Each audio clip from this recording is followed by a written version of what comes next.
Rappelons que les travaux de cette conférence mondiale ont été ouverts par le président Alassane Ouattara qui a affirmé sa volonté de voir son pays abriter le siège de l'Organisation mondiale du cacao. Et l'un des temps forts de cette conférence est un moment d'échange entre spécialistes venus du monde entier. Noël Niagno. La durabilité. Elle pose la problématique de la réconciliation des facteurs économiques, sociaux et environnementaux avec la production à long terme du cacao, pour satisfaire une demande en croissance. Abidjan se dispose à apporter les solutions à la durabilité de l'économie cacaoyère du 19 au 23 novembre à travers divers espaces, rencontres et échanges. Pour cette journée du mercredi 21 novembre, les centres d'intérêt ont porté sur la production cacaoyère durable, la chaîne de production, enfin sur la consommation durable.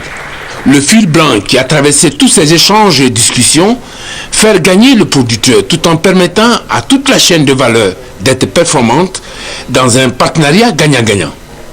La chaîne de vélo n'a pas, n'est-ce pas, un seul maillon. C'est plusieurs maillons qui font la chaîne. Et à ce moment, vous pouvez pédaler votre vélo. Si un seul maillon manque, vous n'avez plus de chaîne, vous ne pouvez plus avoir de vélo. Il faut voir le problème sur l'angle de qu'est-ce que chacun apporte dans la filière.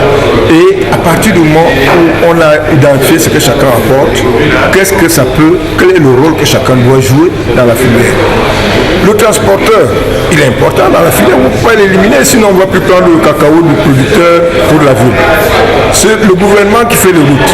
S'il n'a pas sa part, il ne peut rien faire.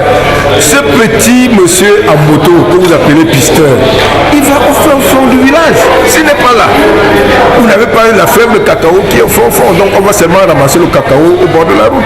Et vous ne pourrez pas faire les millions de tonnes. Donc je crois que chacun a son rôle à jouer. Et c'est ce qui fait la chaîne. Mais maintenant, il faut bien définir les responsabilités et les parts de chacun. La première nouvelle qui va apporter du baume au cœur des producteurs ivoiriens, ils vont bénéficier d'un financement du premier chocolatier américain.